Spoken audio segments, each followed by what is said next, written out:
Hey, what's up guys? Welcome to my channel, and today in this video we are going to address one issue, which is the ability to map client to a project. Now I have already done that, so I will show you what exactly we are going to handle as far as the code goes. So if I click on details, I come over here and I can see that this is the project name and this is mapped to this particular client. In the database, in the projects table, I can see this is 5, which is obviously Amitav Roy.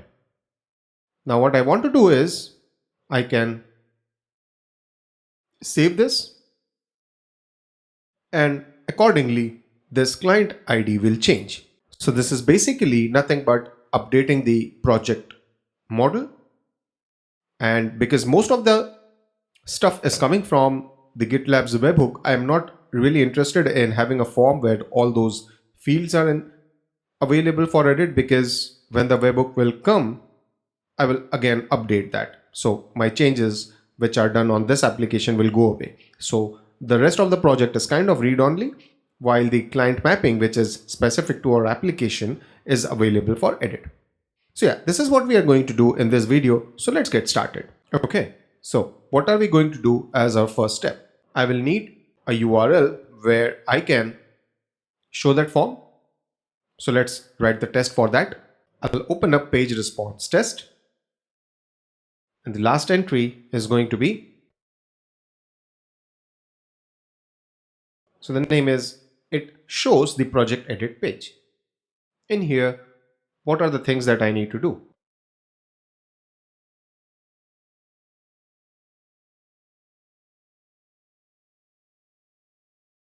So as part of the arrange, I have project equals project factory create. Acting as this user, I want to go to the route projects show. Now this is route model binding in this particular route, so I need to pass that parameter.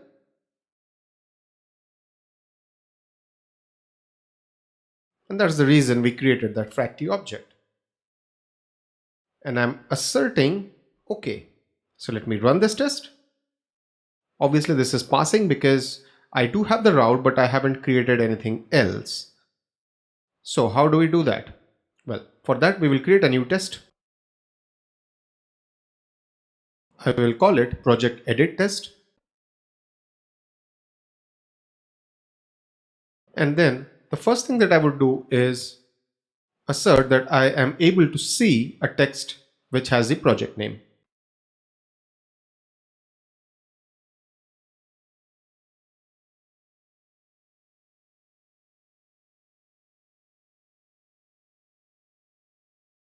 So like we did in our previous test, as you can see, these tests are pretty repeatable in their code, and that's a good thing. Once you are getting confident, you will see that there is a pattern. There is a very set pattern that you will need to follow, and hence you will realize that initially when writing a test-driven development, or even if you don't do a TDD, if you generally write a tests to your code, right, backing your code, you will not spend that much time once you get hold of it, because a lot of these things are very repeatable, and in your application a lot of stuff is just business as usual. You will have CRUDs, you will have view screens and stuff like that, which are very easy to test. So now what are we trying to do over here?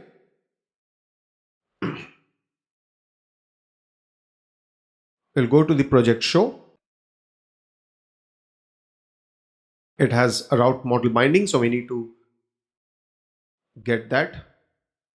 We assert for OK, and then assert to see the text, which is project name. And obviously this is going to fail because my page doesn't have anything. I'll need to create that. So I'll go to project controller. Where is my show method?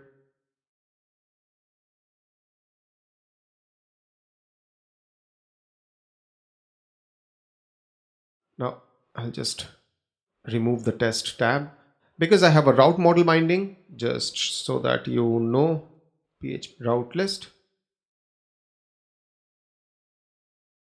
we are talking about this particular route. Okay, and this is route model binding in place. So what I can basically do is project $project. Now return. This is going to be my view. I'll pass on the project. And because I also need the drop down for the clients, I will run that query as well.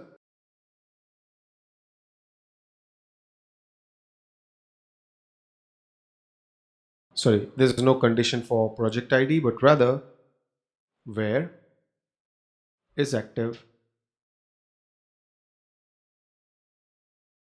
is this thing. I will need to order by the name of the client, get all the records, and I'll only select ID, name. Now with that done, I just need to add this like that. View variable. Okay. So now let's quickly look at how we can set up our blade file. So this is my markup. I'm extending the layout, app layout. Okay. And here I have my project name being displayed. Then I have my success block, the form. In the form, I have the first field, which is the name of the project. Then I have the client name, which is a select list, options, and I have some logic where if my client ID is equal to project's client ID, then it is selected, otherwise it is not.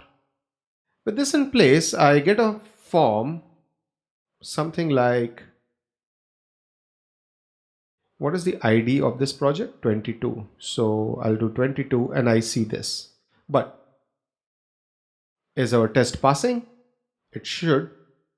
And yes, it is. So then we are basically able to assert that once we go to that particular page, obviously it should give me a status code of 200, but also it should show the project name, which is really the case. So if I go to 21, I can see it as sample GitLab project. And we are right now interested in 22. What happens if, yeah, because of route model binding, it will take me to a 404. All right, this is done. So now the rest of the things which I need to assert is, first of all, that now I'm able to submit that form and then an entry is created. So let's go to our test. So the happy part is it updates the client ID when sent. Okay. So what do we do over here? And my test is that I have a client, I have a project acting as an authenticated user. I make a patch request to that particular show URL, and I'm asserting that once that is done, I see this. Okay. So let's see how that can be done, because obviously right now, if I run it, it is failing. So I'll go to my controller inside the update. First of all, I need to validate the data.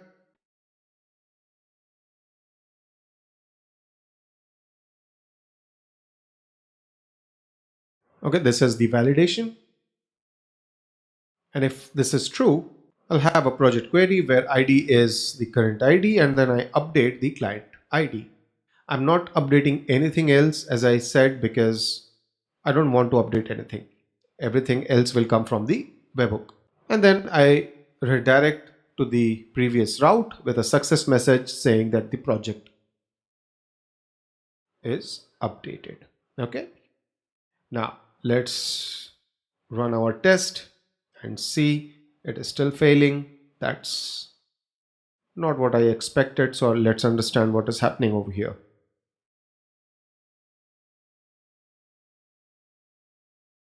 What was the error? So asserting that a fail to assert a row within the table matches the attribute. Okay, it is able to find something with ID 1 and client ID 2. Alright, so I had a small typo, and because of that, the tests were failing. But yeah, I mean, basically the stuff is the same. If I run this, now I can see that I have a new projects row where ID is this and client ID is the one that we just created. So it is it is updating. The next thing that I wrote as a test is that it needs the client ID. So if I pass an empty array to the patch route, right? And if I run that test, it passes because I have a validation in place, right? So it will give a session error with client ID. So the required is being tested. And the next thing that I had was the fact that it should exist.